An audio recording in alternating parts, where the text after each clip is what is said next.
Out west, Ross-on-Wye was the warm spot at 27 degrees, and the sun shone for an absolute age in Falmouth. But if, like me, you're a slave to your watering can, well, as I say in television, you probably better look away now, because that is tomorrow's headline, and there's no real news about significant rain in the near future. This is the way things are looking just at the moment. The big picture showing a band of cloud away towards the northwestern quarter of the British Isles. High pressure there, keeping things pretty settled away towards central and southern areas. Now that cloud is just about thick enough for the odd spot of light rain or drizzle across parts of Northern Ireland as I take you on into the early hours of Friday.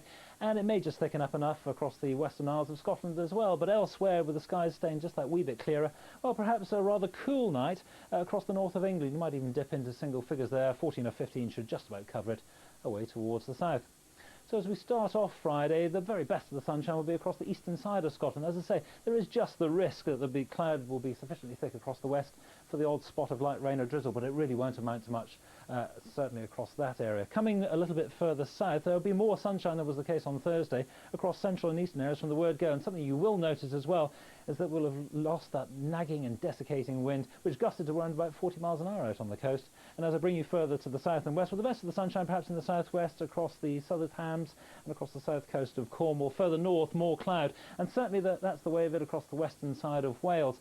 And here again, there is just the chance of the odd spot of light rain or drizzle. So too for Northern Ireland, more cloud here and a greater chance of perhaps seeing a little bit of rain or drizzle just to start off your day.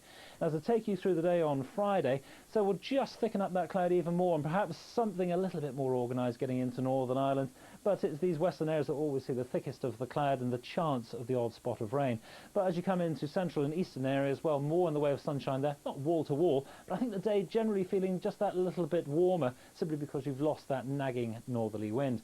By Saturday, well, perhaps more cloud across the heart of the British Isles, the very best of the sunshine down towards the southeast, feeling a tad warmer there. Just notice that I'm bringing a band of weather away towards the northwestern corner, bringing that down across Scotland, Northern Ireland, the western fringes of England and Wales as we move on through the day. And again, the very best of the sunshine. And when you get the sunshine in the southeast, it could well feel very warm indeed.